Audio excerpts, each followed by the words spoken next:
start streaming. You don't have to do anything. Are you on the YouTube page? Okay. And I'm going to go to camera 1.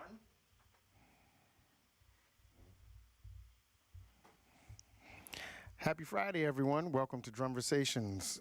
This has been yet another interesting week in America, and we're going to talk about radical ritualism. We're continuing that conversation from last week, and spiritual warfare. Now, full disclosure, it's not the spiritual warfare you hear about in church per se. I'm not going there. There's other people's work. They're much better at it than I am. But what we're going to talk about is psycho-spiritual issues that persist in our country and might explain why things happen the way they happen. And the ritual is how we not just overcome, but do away with so we can move forward and practice that politics of humanity we've been talking about for the last month. But as always, first we honor our ancestors and we breathe. So breathe in, breathe out. Breathe in and out. As we breathe in all the goodness the universe has for us. As we breathe out, we let all the crap go. Breathe in, positive energy, vibration.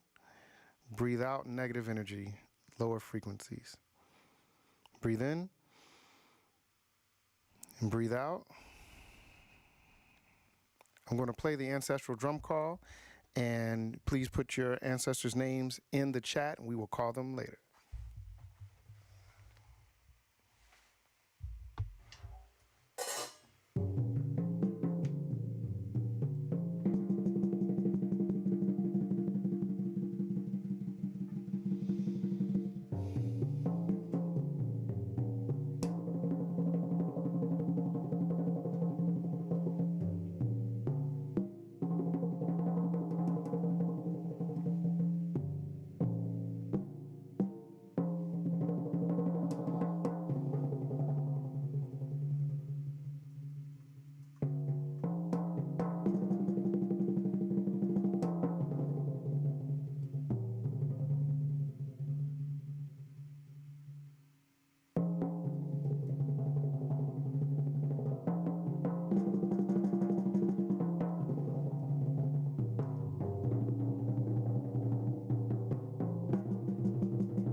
Ashe.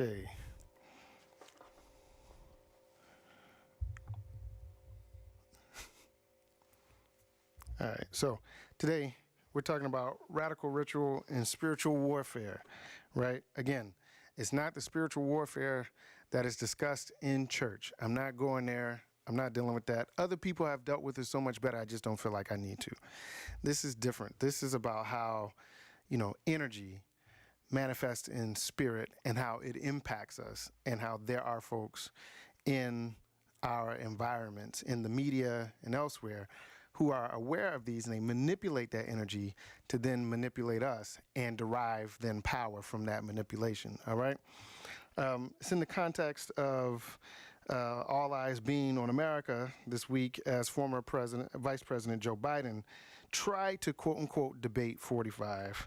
And I say he tried because 45, a product of racism, and one of its prominent priest of racism, right? Never really intended to debate anybody, right? 45's intention, his goal, was to speak directly to the true believers, the people who are fully engaged and have fully embraced the spirit of hatred and self-loathing that manifests from nurturing the pathology of racism, right? It's a virus, as we talked about several weeks ago, that America has infused into every aspect of human activity in an effort to infect as many as possible. Remember, we talked about the genetic makeup of the country having been built on the genocide of First Nation peoples, slavery, obviously, and the marginalization at best of poor white men and white women, meaning nothing about the foundation of this country was based in equity and humanity, right? 45 spoke directly to those infected. He told them to stand back and stand by, and he told them that racism, white supremacy was okay when he failed to condemn it, right?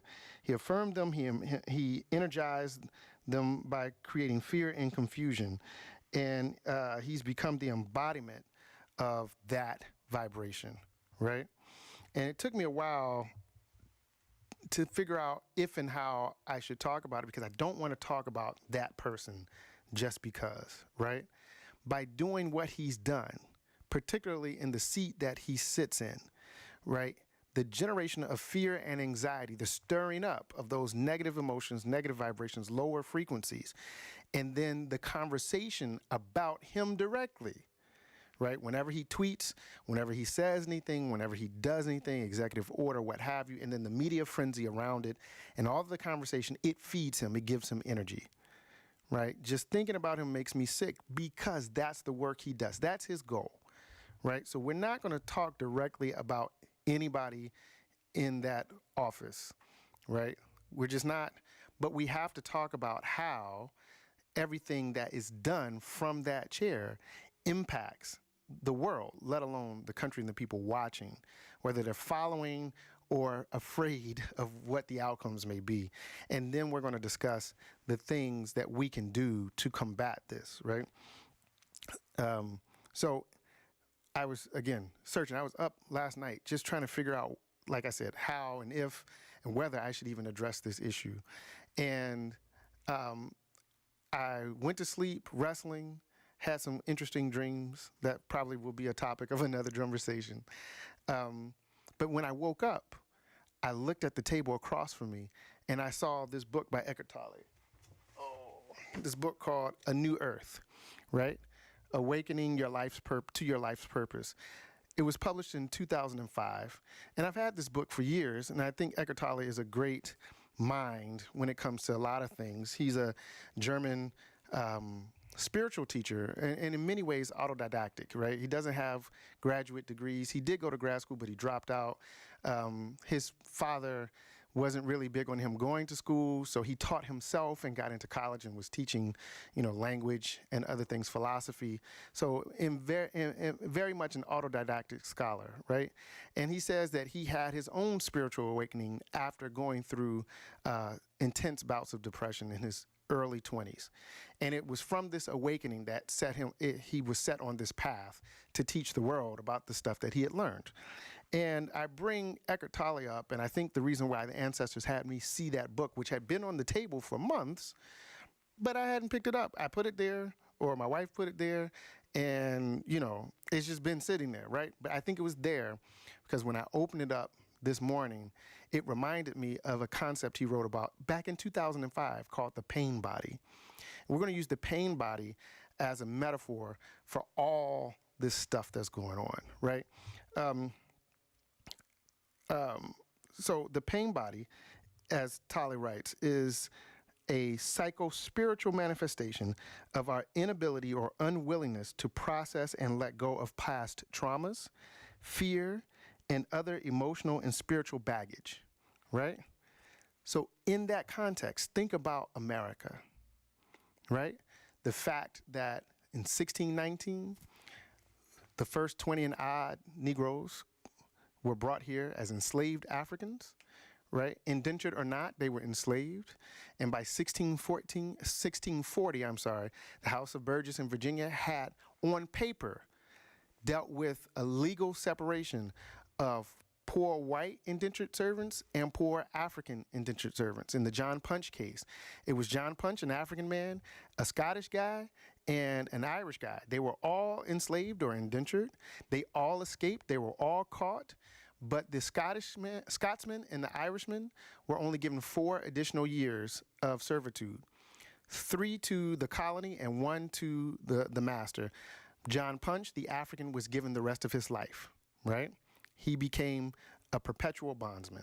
That's the first time in any American legislative body, or what would become America, that a law separated the fate of people based on their color with respect to enslavement, right? So we have been building this in since 1619 into our codex, into our laws, right? So the pain body is the psycho-spiritual manifestation of our inability or unwillingness to deal with that history, right? Which has manifested again in baggage, emotional baggage, spiritual baggage, negative energy that continues to feed this pain body. 45 is a manifestation of America's pain body. This country's unwillingness to face the truth of its past has resulted in a very powerful and insidious racial virus that impacts the country's view on gender, gender identity, class, and so much more, all because of the fact that we don't deal with this history in a way that's productive. Right? We don't face it. James Baldwin said, not everything faced can be changed, but nothing can be changed until it's faced. So it's at that point where we decide collectively as a country to face this history that we began to confront the pain body. So I'm going to play a little bit and talk more about how we can do that.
So dealing with Eckhart Tolle's pain body, right? Tolle writes that because of the human tendency to perpetuate old emotions, everyone carries his or her energy field, within his or her energy field, an accumulation of emotional pain, right? And when you think of nations are made of people, right? So if a nation or if people, individuals can carry their emotional baggage, then you would imagine, or you can imagine, that a nation on some level or another carries the cumulative emotional baggage of the people within that nation. Does that make sense? You follow me? So there's an individual pain body, and then there is the collective pain body. And I think Trump, I said his name, I'm sorry. I think that dude is the manifestation of the collective pain body, right? So this accumulation of emotional pain is the source and strength of the pain body. America is a group of people, like I said, who are perpetually at war spiritually, psychologically, spiritually, emotional, physically, with the past, because we won't face it as a nation, right? This is why conversations about race in particular are always so combative, right? And the country has literally been at war with some enemy for 227 of its 244-year history. Essentially, the country would rather fight anything and anyone rather than be at peace long enough to deal with its own issues, right? Isn't that what bullies do? Right? Bullies often lash out and project their emotional anger at someone who they see as weaker than them because there's stuff going on inside, right? So as a nation, we have been at war for all but 17 years of our existence because we don't want to deal with our own history, our own pain body, right? So the unwillingness to face, accept, and let go, as Tolly writes, it feeds the pain body. It becomes an unlimited source of sustenance for this manifestation of our collective pain. And as a metaphor, as a manifestation of that pain, right, 45 feeds on the same source of nourishment, right? So every time there's a tweet, every time somebody says something about him, good or bad, the public's response to his every action and word feeds the beast, so to speak, right? It feeds everything about him. So even this morning, as I was writing out my thoughts for today, you know, the New York Times and everybody is blasting, you know, the fact that there's been a COVID issue with 45 and the First Lady, right? There's more energy being paid to him, being sent to him, right? So again, he can belittle the country, he can berate the country, he can stir up, you know, negative vibrations and feelings of anger and all these other things, you know. And it's not just a dog whistle. Somebody on social media Wednesday said now racism was full blast. He was not whistling. He was using a bullhorn, right, to stir up these negative emotions. And then all of a sudden, how are we supposed to respond to this news about him being infected with COVID? It doesn't matter how we respond because it feeds him. That energy feeds him, right? He is a manifestation of the country's psychological trauma, the pain body, right? And as soon as we really understand that, then we learn how to deal with it, right? Again, the pain body thrives on all this negativity, right? But like James Baldwin said, we have to face it in order to change it, right? And that's exactly what we have to do. Now that we're aware that this thing exists, this pain body, right? And a lot of people have sensed it. It's been in discussion, right, for years and years and years. But again, Tolly says there are times where the person who is impacted or carries a heavy, dense pain body, there are periods where the pain body kind of recedes and that person awakens and starts to look around. And because that pain body is no longer directly impacting them, all of a sudden they're a different person. This happened in America 3 times already. So the pain body, I think, receded during Reconstruction. Not that people weren't upset, not that people weren't challenged by what was going on politically and otherwise in the country, but it was a time of racial progress. It was a time where the country was actually starting to take care of its citizens. Now, it was only 17 years or so, right? But that was a period where the pain body receded and then it came back. The country went back to sleep, right? And then we went into what's called the nadir, or the time between 1877 and the middle of the 20th century, where racial relations, post-slavery racial relations, were the worst they had ever been. This is the time of lynchings. This is the time of all that other kind of Jim Crow, black codes, all of that stuff, right? The country awoke again. The pain body receded again in the middle of the 20th century during the civil rights era, right? This is a time where, again, things weren't peaceful in the country, but we were having substantive discourse about relations and how the country should treat its citizens. And again, who is even a citizen, right? We're having these conversations from about 1945, give or take, to around 1975, 77, give or take again, right? But in that almost 30-year period, depending on how you frame it, the country was awake and it was dealing with its issues, albeit it was dealing with the issues from a very, very patriarchal and narrow sense in terms of definitions of race and everything else. But at least it was starting to have substantive conversations. And as a result of those conversations, some behavior shifted and some good policy was written as outcomes of those conversations. But we went to sleep again as a nation.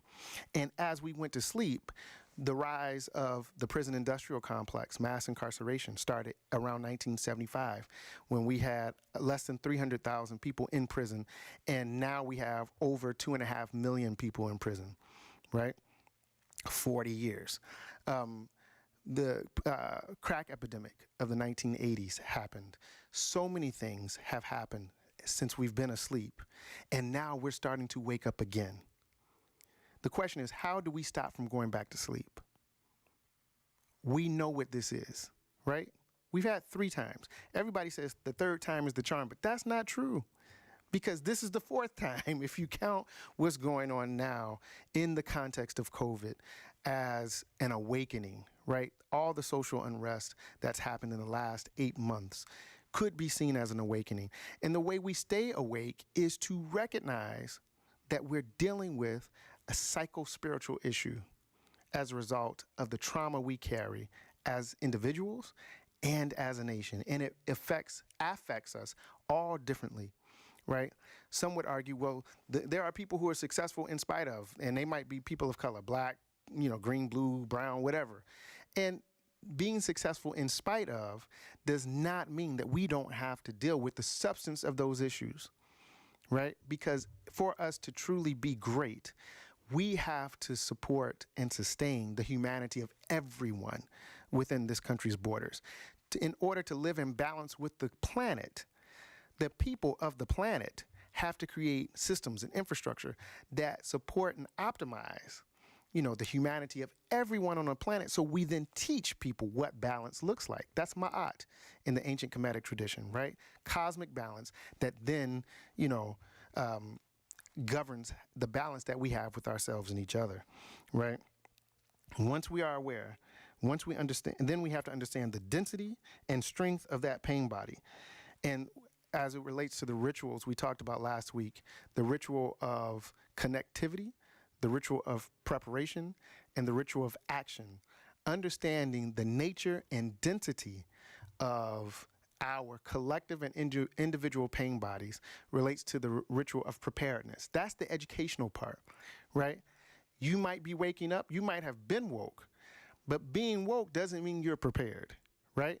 Waking up doesn't mean you're prepared. In the movie The Matrix, when they got Neo out of the Matrix, right, his body was atrophied, right? He was awake, but he was not ready for battle. There was a process of training that had to take place. And we all have to get on board with learning the real truth of American history so we have context for why the situation is what it is today. That context allows us to reimagine the nation and, by extension, the world in a way that's more humane, right? So, the interesting thing is, when dealing with the pain body, this psycho-spiritual manifestation of our collective emotional trauma and pain, Tali says that just when we understand that it exists is when we can disconnect from it, right? And Stokely Carmichael says power begins at the point of conception, right? So too does the disidentification with the pain body. As soon as we are aware of its existence, we have the power to become free of it, right? Breaking our identification with this energy is the second step. The first step is becoming aware of it. The second step is doing the work to disidentify, right, with that energy, right? And one of the ways we do it is by connecting with more powerful, positive energies, right? The discipline of connectivity, the ritual of connection, connecting with your ancestors. Who is that person, or that directly connected to you or not, that has most positively empowered you, or not empowered you? I don't like that word. Empower, I think, assumes that you don't have power, and we all have power. But who is that person directly connected to you or not, who has resonated most positively with you, that you look to for strength when you are dealing with something important or feel overwhelmed by trauma, by negative energy, by emotions, and you have to do other things, right? That is the energy that we need to connect to collectively, individually and collectively, to begin to dissociate ourselves from the pain body that feeds on our negative responses to people and to other stimuli based on this historic trauma, right? Um, Knowing the pain body exists means we are now in control of our response to it. When anyone says something or does something that we see as racist or continue to attack the humanity of people, right, we have a choice. We can either respond in a way that feeds that collective pain body, which is what people want us to do, right? Or we can ignore and take away that nourishment or deny the nourishment that the pain body is seeking, right? I got bullied a lot when I was a kid, and I had 3 choices, and I didn't always make the right choice. There were times where I stayed and fought, and win or lose, in my case, win or lose, the bully won because I engaged it, right? And that's what the bully wanted. The bully wanted that response to justify whatever the bully thought or needed to think, right? When I ignored the bully, sometimes it got worse. But after a while, the bully stopped because it wasn't getting what it wanted, right? The third option was to respond with kindness. This has always been the hardest thing for me because as a male, I'm not socialized that way. We men are socialized to fight and respond in kind, right? If you're attacked, you're supposed to attack. But in a racialized context, from a spiritual point of view, often the best response is the response that is most antithetical to your socialization, right? So Stevie Wonder says, love's in need of love today. And Martin Luther King said, the best response to racism is love and nonviolence. And I would build on that and say, it's not just love, right? But as my father says, it's radical acceptance. Recognizing the humanity of even the most inhumane people on the planet does not mean that you are weak. It does not mean that we are weak. And it does not mean that we accept the behavior, right? It means after we have connected and prepared ourselves, educated ourselves, it means that we understand the trauma that causes the behavior. And so we accept the human being, period, point blank. They are still people. Their behaviors are manifestations of the trauma that has been perpetuated against them, right? So when we flip the lens like that and we begin to control our responses to that negative stimuli, we then gain power over the situation and we dissociate ourselves from the negative energy that is the manifestation of the pain body, right? The practice of a politics of humanity is, in my view, the solution to shifting the prevailing zeitgeist. This is the application of the ritual of action, right? That's the third ritual. We have been taught that it is our beliefs that dictate our actions. But I would argue that it's the other way around. And I'll talk more about that after I play something.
So, the ritual of preparedness helps us understand the density and the power of this pain body that has a grip on our nation and ourselves individually in many cases.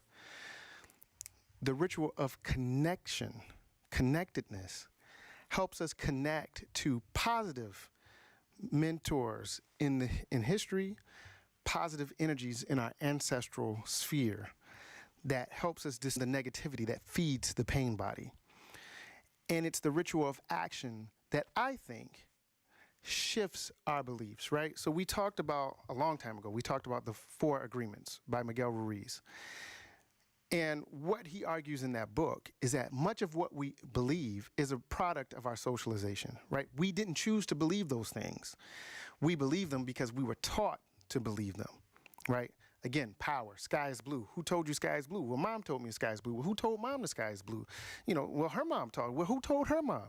Whoever dealt with blue and said that's what this is and taught everybody that. Everybody else who learned it just took it for granted and believed it, but nobody has really understood why it's blue, right? Of course, we have scientific explanations for why the color blue is what we perceive, and that's, with all the atmospherics and how it deals with sunlight and all that kind of stuff, that's where we get the blue. I mean, I get that.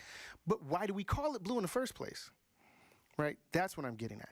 The thing that undergirds all of our understanding, right? The core beliefs, why we believe what we believe about ourselves and each other.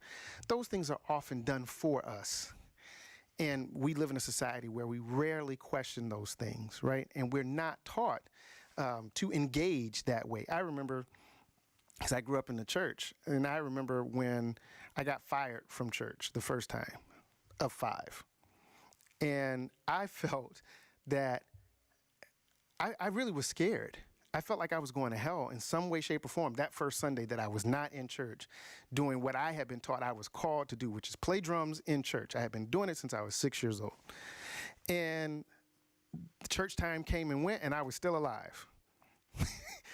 And simple as it may be, as simple a concept as it may be, right? My still being alive at the end of a Sunday where I felt like I was supposed to be in church was a radical revelation to me. And it caused me to then question much of what I had been taught. Not that I was taught anything bad. I'm not questioning that part of it. Like, I learned a lot about how music functions as a spiritual tool to help people engage with matters of spirit. That's a very valuable lesson that I still deal with now. I learned that there is value in gathering with people who are like-minded, right?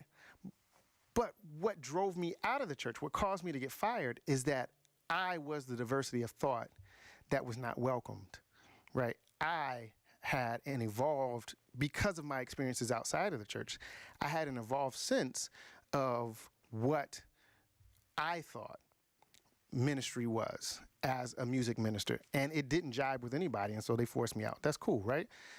I mean, it is what it is. But that also caused me to question how it is that I could be raised in an environment and have what I thought were natural experiences based on the gift that I was given, and then be called out for that experience and that gift and how it shaped the way I saw the world. So because I had a different worldview, I didn't belong, right? And so the next 4 churches that I went to, my worldview didn't change, and I still didn't fit in, and I got fired from those too. So that caused me to now go on a process for about 10 years of really digging deep into why I thought the way I thought, why I believed the way I believed, and why I was, in my mind at that time, rejected from these environments that were supposed to be germane to who I was as a spiritual person. That's where I get all this stuff from, right? All the reading that I did, all the studying that I did to figure it out.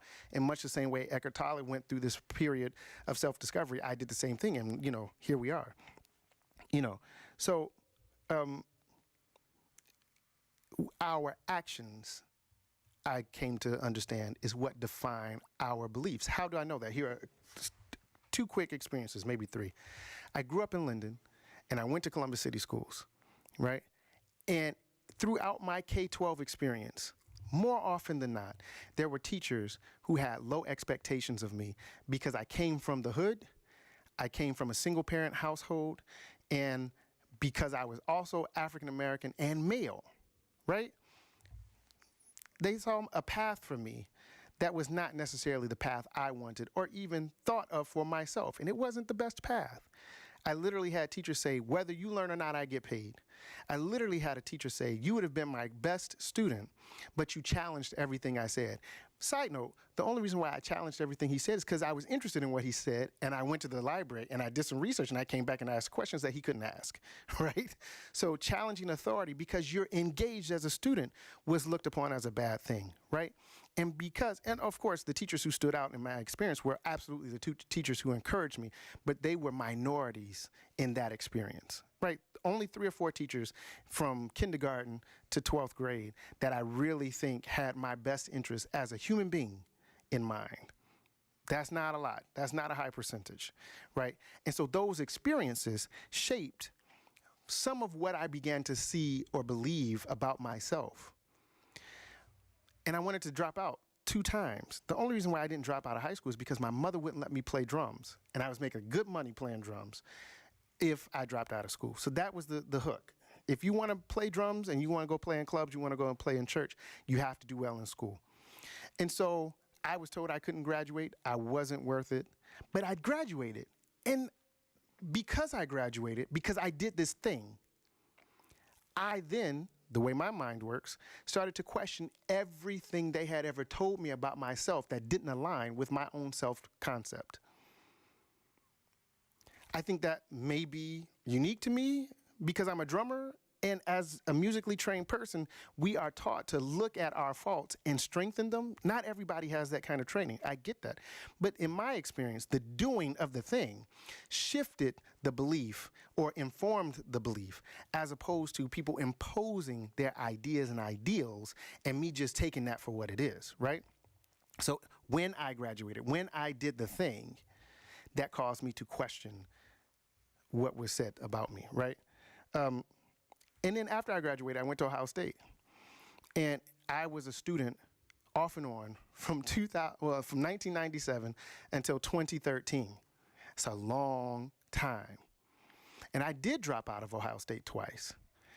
And the reason why I dropped out is because every teacher I had, again, with the exception of, 1 or 2, but the majority of the teachers I had told me what I couldn't do, who I couldn't be, and what would never happen, right? Of the 4 faculty in the composition department at Ohio State, all of them but one said I didn't belong in the department, especially when it got to grad school. Each of them said I didn't belong there. Now, I still got in. I still got in, but they told me I didn't belong. I didn't have the stuff, is what one teacher told me. The music that I was writing was not the stuff of art, right? And I literally had to do double work. I literally was in a situation where they weren't teaching me what I knew I needed to know, right? And they told me I was not going to be a good composer. I would never teach at the university level. These are things they said to my face. I would never get pieces performed. Well, I sit here now on October 2nd, 2020, Dr. Lomax, when they told me I couldn't do that. I've had several pieces performed when they told me I couldn't do that. And I'm on faculty at The Ohio State University. Again, something they told me I couldn't do. So what choices did I have in the face of that negative energy being pitched at me, propagated toward me? I could either believe it and respond in a way that reified their beliefs about me because I accepted them, right? That's the bully thing. I could ignore it and go on about my work, or I could respond in some way that showed a kindness. And I'm not going to say I responded in a way that showed kindness. More often than not, I ignored it because I hadn't evolved. I still probably haven't evolved to the point where I can be kind in the face of that energy. That's a hard thing, again, right? But my point is the action, the doing, is what then informed the belief. So if you have been in any way socialized against your own power, right, doing the work of connecting, the ritual practice, ritual means often discipline of preparing yourself, of connecting to positive energy and influences, and then doing the thing that creates the change in you helps you create the change outside of you, right? And that's how we then inform our beliefs about ourselves and each other. We do not have to ascribe to historic notions of how we engage when we know that those notions are wrong. We do not have to give in to racist ideas and ideals when we know it is wrong. We do not have to turn a blind eye to inequality when we know it is wrong. As we've discussed, the practice of a politics of humanity, politics is the negotiation of power, right? And if it is true, as Stokely Carmichael said, that power begins at the point of conception, again, as human beings, if we believe we are powerful, we are in that moment. Eckhart Tolle has taught us that in the moment we become aware of the pain body, we can begin to disconnect from it because we are powerful enough to do those things, right? So for right now, it might be all we can do to ignore this crazy, right? To just not respond to it. Even by not responding to it, we suffocate it of its nourishing negative energy because we are not responding in any way, shape, or form that gives it what it needs to continue to thrive, right? The next step is evolving to the point where we can look it in the face and change it from a position of love, our most authentic human space, right? Is what you feel when you feel like you belong to community, when you feel good about yourselves and everyone around you. It's like the Care Bears, right? Again, Dave Chappelle in one of his stand-ups he said, do you remember the Care Bears? It's this cartoon in the 80s. And they literally defeated the enemy with love, right? They had little things on their chest. It let you know who they were, their characters. And when the going got tough, the tough got going. And they would lock arms and they would say, it's time for the Care Bear stare. And then their love would come out of their chest, right? I'm not going to go to the next part of the joke because then it got a little vulgar. But the point is, we all have the ability to love ourselves and each other in ways that transform the world, right? Again, my father said it's radical acceptance. I accept these people as human beings. I do not condone the behavior. And when I cannot respond in kind, I tend to ignore the negative vibrations that they are trying to get me to engage, right? That's one of the ways, that's a path forward to how we change this situation, right? What happens if we starve 45 of the attention he so craves? If his tweets aren't retweeted?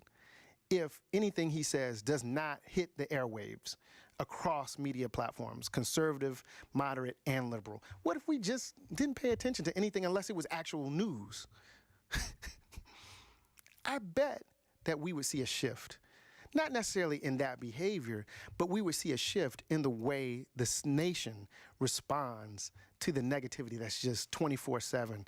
That's why I call it spiritual warfare, right? It's the ritual of connecting, of preparing, of doing that helps us engage in this psycho-spiritual warfare that we are constantly attacked with, right? That negativity that's coming on the radio, that's coming on your phones, that's coming on your TV, that's the war. Right? And you've got people who are literally talking about taking up arms against their countrymen. That's a vibration. That's a frequency. That's a manifestation of their trauma. And I wonder if they would even hold a gun and pull the trigger if they knew that they were loved. I'm not stupid, right? I'm not saying that you get out there and be like, I love you, and it's going to solve anything. I'm not saying that at all. But what I'm talking about is if we practice this politics of humanity in such a way that begins to shift the zeitgeist, shift the spirit, shift the culture of the country. It begins with us, and then we activate that, and we start to build community around that. And we embrace these folks. Maybe it changes, maybe it doesn't. But I do know that if we don't do something, then, it might be Handmaid's Tale in the next 6 months, right? So we have to do something, and we have to do something that honors our collective humanity and embraces the humanity of the people who have not yet found their humanity. That is the politics of humanity, right? I'm going to play us out. You all have a great weekend. Peace, love, and Afro Grease. Deuces.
Y'all have a great weekend. Peace.